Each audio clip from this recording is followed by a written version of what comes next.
Let me just get some water and then I will do my best Dumbledore. Hello there, Pixies! I hope you're having a great day. Today I thought that I would share with you something that I wrote back when I was 17. It's not the best, but I thought, hey, let's see how far I've come in terms of writing. I used to write Marauders fanfiction on Wattpad. It is currently not available to read, but I will re-upload the chapters and put the links in the description if you do want to read it for yourself. But I thought I'd just read it out for you on my channel and thoroughly embarrass myself. But before I read the first chapter of my story to you, I want to just let you know that I am currently hoping to get 1,000 subscribers by Christmas. Now, if you do like my channel and you haven't subscribed yet, I would really appreciate it. The reason I'm trying to get to 1,000 subscribers is to help with my goal of possibly making money off this channel. Only a little bit, it's not going to be a lot of money, but it's a little bit, and I would just like to be able to do that. So if you want to help contribute to that goal, then I would be most grateful, but don't feel like you have to subscribe. So with that said, and I will find my story here. Look, that's my story. I'm going to try and read the first chapter of the story on Wattpad. Back to Hogwarts. The chaos and bedlam on platform 9 3/4 of King's Cross Station was clearly evident as Imelda Doherty waved goodbye to her mother and stepped onto the crimson steam train, the Hogwarts Express. At 13 years old, Imelda was to start her 3rd year at Hogwarts School of Witchcraft and Wizardry, and she could hardly wait to get there. Imelda, oh gosh, I'm doing that really cringy thing of describing everything about the person when there's no need to. In writing, you should try and put the description of the person very subtly within the narrative, but I didn't, so here is what it says. Imelda had long, tousled auburn hair. Her hair isn't even auburn. Her hair is actually blonde. I don't know why I wrote auburn. Okay, so she had tousled auburn hair that hung in messy layers, hazel eyes, and was considered attractive by many of the older boys in the school. Yeah, I think I was projecting. Melly! A familiar voice came from behind her. She did not need to see who it was, for the dazzling emerald eyes and deep red hair of Lily Evans could be seen in the glass of the sliding compartment doors. Yeah, not subtle at all. Let's find an empty compartment, Lily suggested. Imelda shook her head feverishly. Can cut that word out. If we do that, it'll make it easier for Potter and Black to annoy us. Let's sit with Siobhan and Ebony. James Potter and Sirius Black were 2 of the most well-known magical mischief makers in the entire school, and they seemed to delight in pestering Lily and Imelda. I wonder why. Just as Imelda said this, the boys in question entered the train, edging past other students rather haughtily to find an empty compartment along with their friends Remus Lupin and Peter Pettigrew. James Potter, a tall, bespectacled... Wow, you know that word is really hard to say? James Potter, a tall, bespectacled boy with unruly jet black hair, was throwing and catching a small golden snitch in his own pompous way. Yeah. And winking flirtatiously at girls that he passed on the way. All right there, Snivelus, he said nastily to a thin, sallow-skinned boy with black, greasy, shoulder-length hair.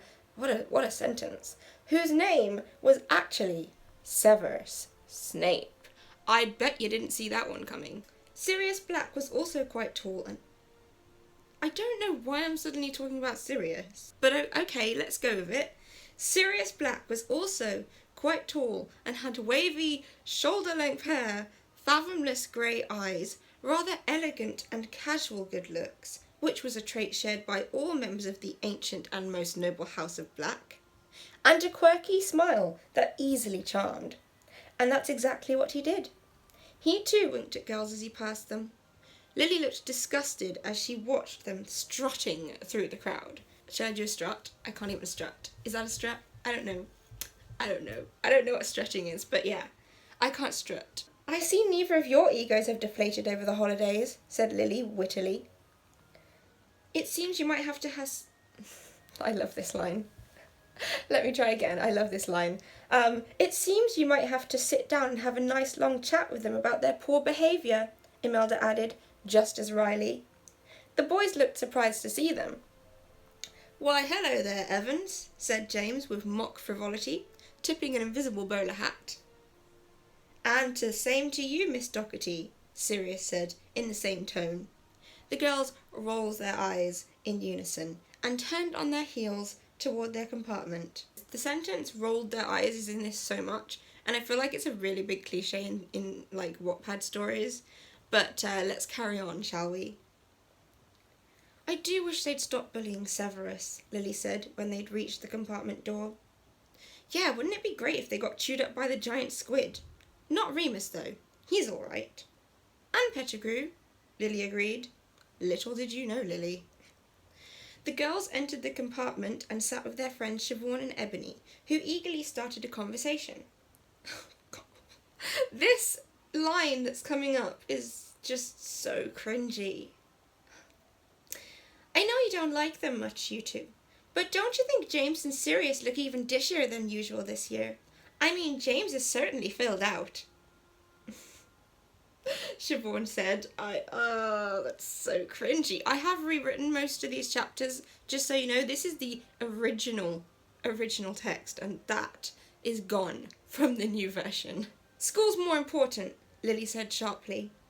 So what if they're better looking? They're still bloody idiots. Imelda's bluntness seemed to put an immediate end to that discussion. Anyone want a chocolate frog or some Bertie Bots? Ebony asked. I'll have a chocolate frog, thanks. I'm collecting the cards, Imelda explained, as she popped the frog easily into her mouth, looked at the moving image on the card, and set it back down on the seat resignedly. Ugh, it's Gregory the Smarmy again. I still haven't got Dumbledore. Lily rolled her eyes. Honestly, Melly, it's not as if you don't see him at school, and...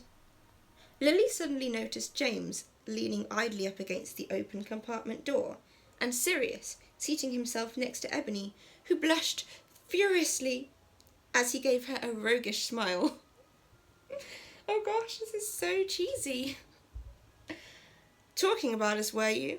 Sirius asked. You wish, Black, Imelda replied, as though this was getting tedious. It's lovely the way you just ditch your very few friends to come and talk to people who clearly don't like you or want you in their compartment, she continued. Sirius gave James a strange look, and James entered the compartment and took a seat next to his friend. I just want to say that I feel like I wrote Lily really...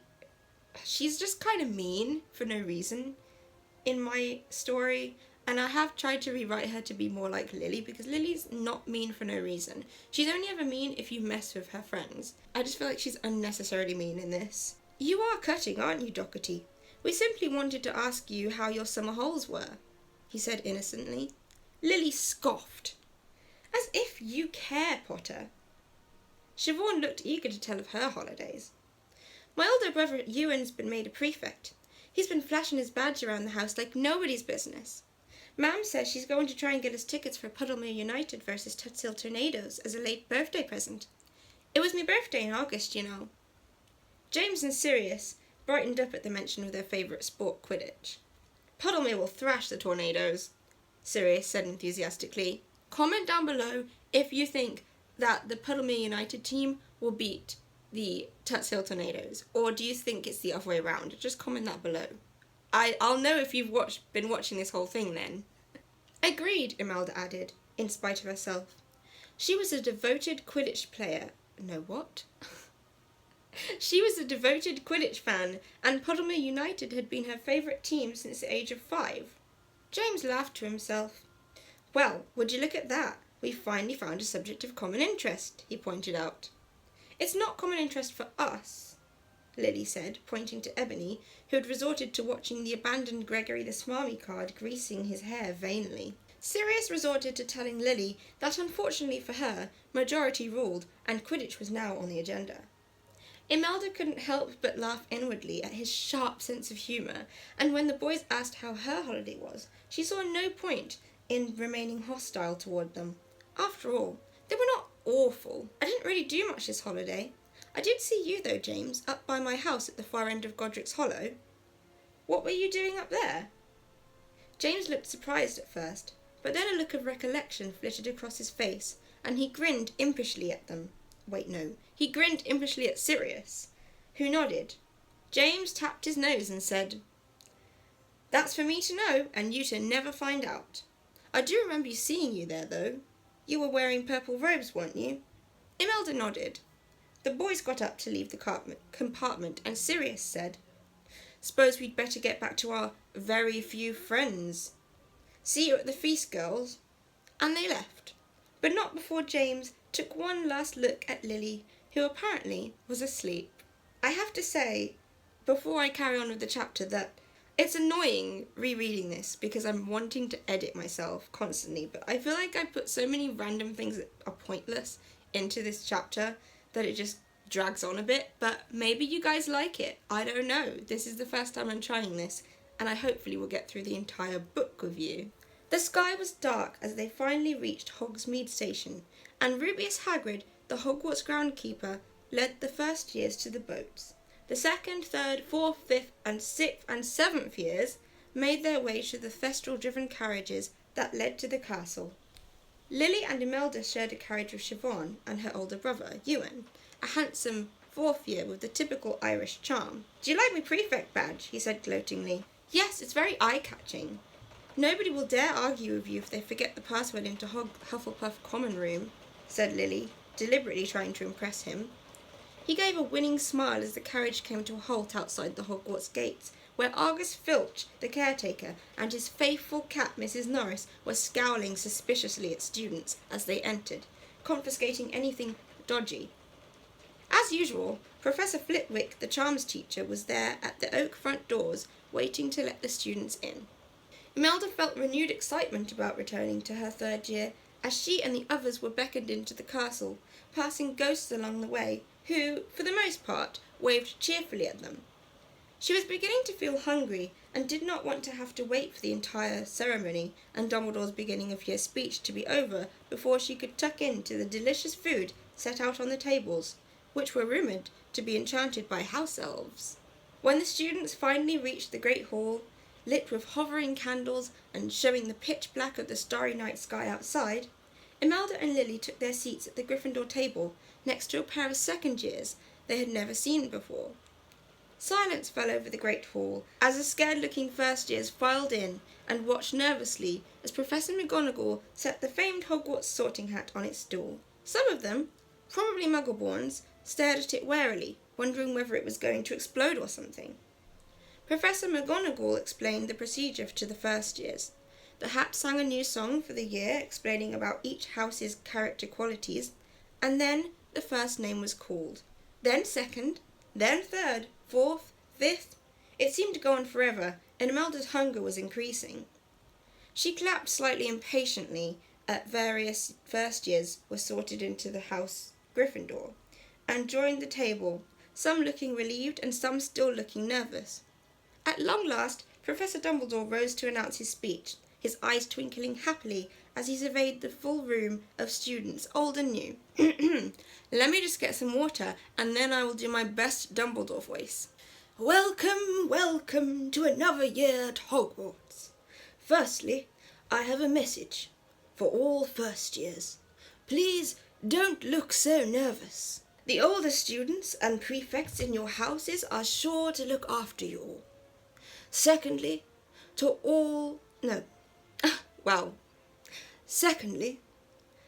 as all you older students will know, the corridor on the third floor will be watched by our caretaker, Argus Filch. I'd like to announce the arrival of our newest Defense Against the Dark Arts teacher, Artemis Lockheed." The whole school clapped as Professor Lockheed stood up. She was exceptionally pretty, with long, wavy brown hair and strikingly blue eyes. Imelda reckoned she had Veela blood in her, because every male in the room was entranced by her, apart from Dumbledore. I guess we know why.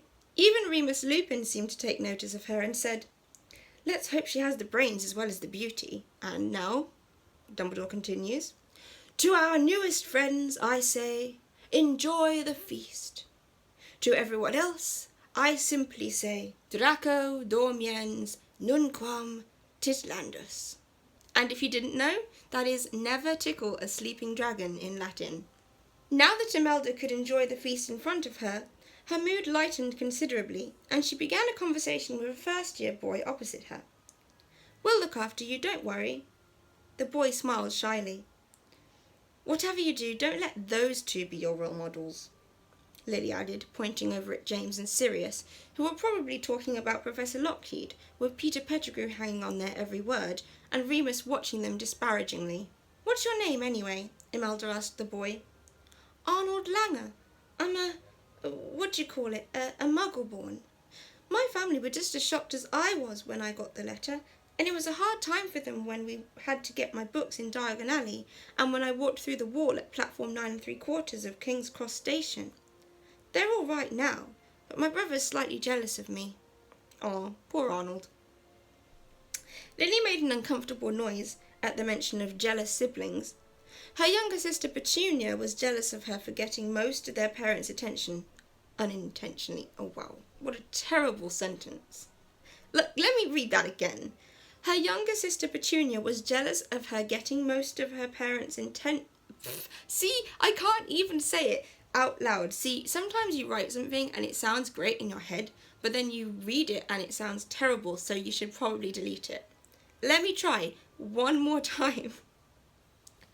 Her younger sister Petunia was jealous of her for getting most of their parents' attention unintentionally because of being the only witch or freak in the family. The girls introduced themselves, and when the feast finally ended, led the way to the portrait of the fat lady with Arnold close at their heels. The Gryffindor prefect said the new password "Snidget," and the portrait swung open to reveal Gryffindor Common Room. Many of the first years looked astonished, including Arnold. Imelda headed upstairs toward the girls' dormitory as she bid goodnight to Lily and her new friend Arnold. On the way up, she was stopped by Remus Lupin. His eyes had deep, dark circles under them, and he was deathly pale. He looked extremely ill. "Oh, hello, Remus. Are you okay? I mean, you look a bit under the weather, to say the least." Imelda looked concerned as he brushed her statement off, almost too abruptly. "I'm fine. I'm off to bed as well.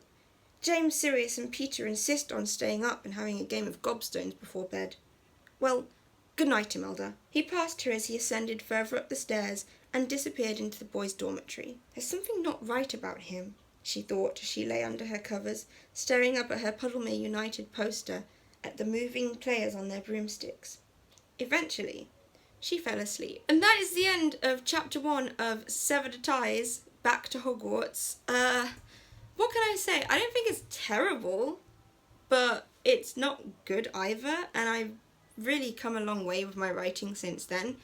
And if you don't take anything else from this video, just take the fact that you may feel like you suck at something now, but if you work at it, you can be better at things. So look at it that way. If you did like this video, then please give it a big thumbs up, and share with your friends if you want to share the embarrassment of my terrible story with them. I will keep doing this as a series because, I mean, I kind of enjoyed reading that, to be honest. And I will see you guys next time. Goodbye.